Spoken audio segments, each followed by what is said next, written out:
তাড়াহুড়া, বড্ড তাড়াহুড়া এই জাতির।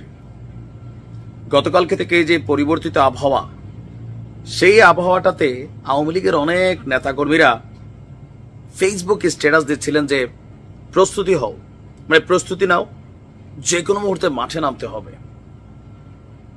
কিন্তু মাঠের পরিবেশটা কি সেটা আইডিয়া তো করা উচিত। এত বড্ড তাড়াহুড়া করলে দাদা বিপদে তো পড়বনি। আওয়ামী লীগের অনেক নেতাকর্মী আছে, দেখেন এখনো সিচুয়েশনটা বুঝতে পারতেছেন। অনেকের কাছে মনে হচ্ছে হুট করে একটা বাতাস আসবে, পুট করে আবার ক্ষমতা পেয়ে যাবেন। এইটা কিন্তু ভুল ভাই। আমি বলে দিই, মিনিমাম আরো 6 থেকে 7 বছর আপনি ক্ষমতায় আসবেন, রাজনীতি করবেন, এলাকাতে আবার রাজত্ব করবেন, এই চিন্তাটা যতক্ষণ মাথা থেকে না সরাইতে পারবেন ততক্ষণ আপনি বিপদে পড়বেন। আপনি দেশের পরিস্থিতিটা বুঝতেছেন না। আজকে ঘটনা হয়েছে কি যে আওয়ামী লীগকে রাজনীতিতে নিষিদ্ধ করার পরিকল্পনা সরকারের নেই। ডক্টর মোহাম্মদ ইউনূসের এমন বক্তব্যের পর অতি আশাবাদী সম্ভবত বা উৎসাহী, আমি দুইটাই বলতে পারি, আওয়ামী লীগের অনেক নেতাকর্মীরা এক পাগলামি কর্মকাণ্ড করে বসে মাঠে নেমে গেছে। ভাবা যায় এই সিচুয়েশনে মাঠে নেমে গেছে। তবে এই মাঠে নামা কি পরিমাণ নিতান্ত বোকামি কর্মকাণ্ড এই ভিডিওটা শুনলেই বুঝতে পারবেন।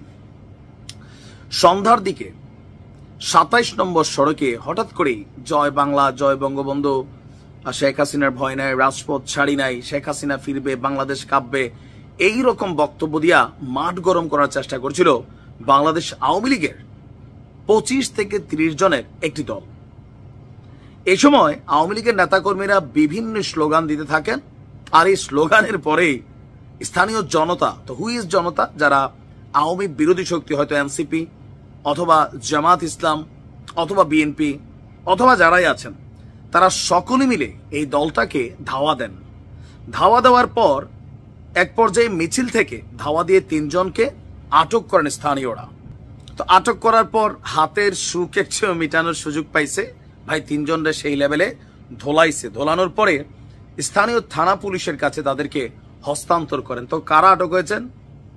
যুব মহিলা কেন্দ্রীয় লীগের সদস্য লাবণী, বয়স 35, সিরাজুল 45, রাজু 30। পুলিশের তেজগাঁও বিভাগের অতিরিক্ত উপকমিশনার জুয়েল রানা তাদের আটকের বিষয়টি নিশ্চিত করেছেন। তবে তাদের বিরুদ্ধে কি ধরনের ব্যবস্থা নেওয়া হবে সেই সম্পর্কে বিস্তারিত কোনো কিছু বলেননি। এই যে তাড়াহুড়া, আমি বরাবরই বলি তাড়াহুড়াটা বড় ভেজাল ভাই।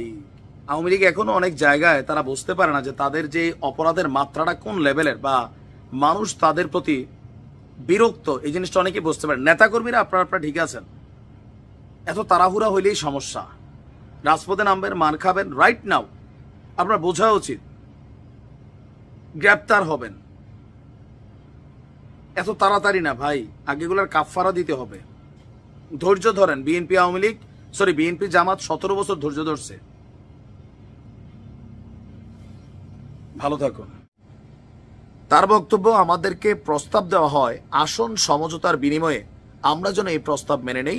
আমাদেরকে বলা হয় ইতিমধ্যে একাধিক রাজনৈতিক দলকেও এই প্রস্তাব দেওয়া হয়েছে, তারা শর্ত সাপেক্ষে আওয়ামী লীগকে পুনর্বাসনে রাজি হয়েছে। তারা এক ঢিলে বিএনপি, সেনাবাহিনী, হয়তো আরো 2-1টা দল, আমি জানি না জামাত নাকি অন্য কেউ, তারা নাকি রাজি হয়ে গেছে।